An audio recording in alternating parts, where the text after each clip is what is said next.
Hello friend, इथे घेतलेले आपण तिन्ही पिठं. इथे घेतलेलं बेसन पीठ, इथे घेतलेलं गव्हाचं पीठ, इथे घेतलेलं ज्वारीचं पीठ. ह्यात घेतलेलं आहे लसूण भरपूर असा, हिरवी मिरची आणि जिरं घेतलेलं आहे. आता ह्याच्यामध्येच आपण खडं मीठ टाकूया, मोठं मीठ, म्हणजे चव छान येते. आणि आबडधोबड वाटून घेऊया.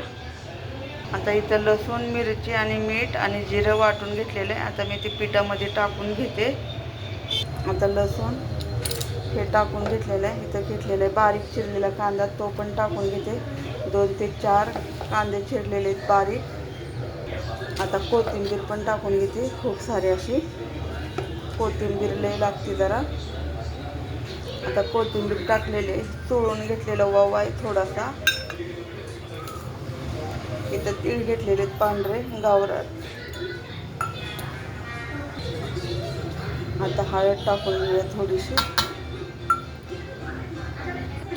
आता थोडासा गरम मसाला टाकून घेऊया चवीनुसार. आता एक जीव करूया आणि पाण्याच्या साहाय्याने आपण मळून घेऊया. इथं आपलं थालीपीठाचं मळून झालेलं आहे. आता आपण एक 10 मिनटं भिजण्यासाठी ठेवूया झाकण ठेवून. आता आपण गॅस चालू करूया आणि तवा ठेवूया. इथं मी डोशाचा तवा ठेवलेला आहे, कारण की पातळ आहे, पटपट शेकतील म्हणून थालीपीठ आपले. इथे एक सुती कपडा घेतलेला आहे, पलपुटवर टाकलेला आहे, थोडासा वल्ला केलेला आहे. आता याच्यावर मी थोडासा गोळा घेऊन थापणार आहे. इथं बाजूला पाणी घेतलेलं आहे. इथं आपलं पीठ आहे. इथं पलपुटवर आपण कापड टाकलेलं आहे. या प्रकारे गोळा घेतलेला आहे. इथं वल्लं कापड करून घेतलेलं आहे. पाण्याचा हात घ्यायचा आणि पाण्याच्या साहाय्याने जेवढा मोठा आपल्याला करायचं आहे तेवढं करून घ्यायचं. पाण्याच्या साहाय्याने मोठं होतं. थोडंसं सैलच पीठ तिंबायचं. तिंबताना मी एवढ्या साईजचे केलेले आहे. आता मध्ये असा होल पाडते.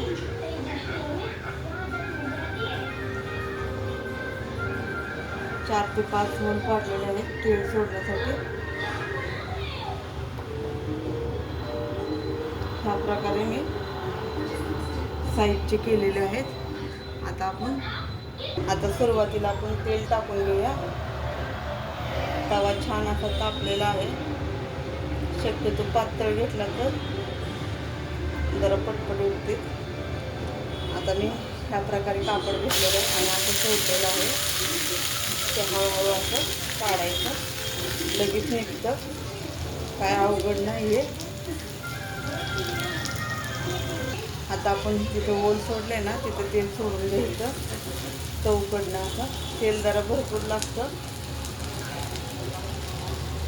त्याशी खमंग लागणार नाही.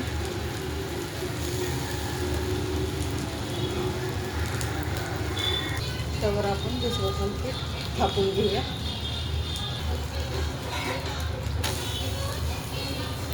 आता आपण दुसऱ्या बाजूने शेकून घेऊया. त्यावर आपलं दुसरं थालीपीठ तयार आहे.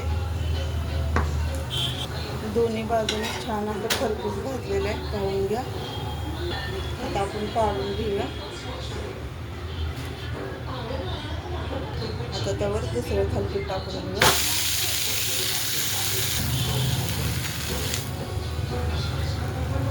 दुसरं पण त्याच पद्धतीचं भाजायचं आपल्याला.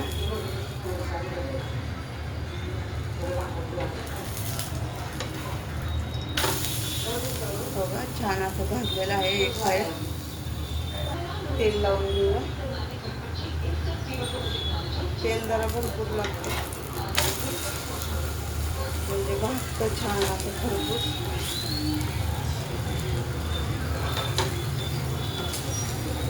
दोन्ही साईडने तेल लावून झालेलं आहे आपलं. इथं तिसरं पण झालेलं आहे थालीपीठ आपलं तयार. आता हे पण थालीपीठ काढून घेऊया आपण. इथं आपले थालीपीठ तयार आहेत खाण्यासाठी दह्यासोबत. आवडलं तर लाईक करा, शेअर करा आणि कमेंट करा. धन्यवाद.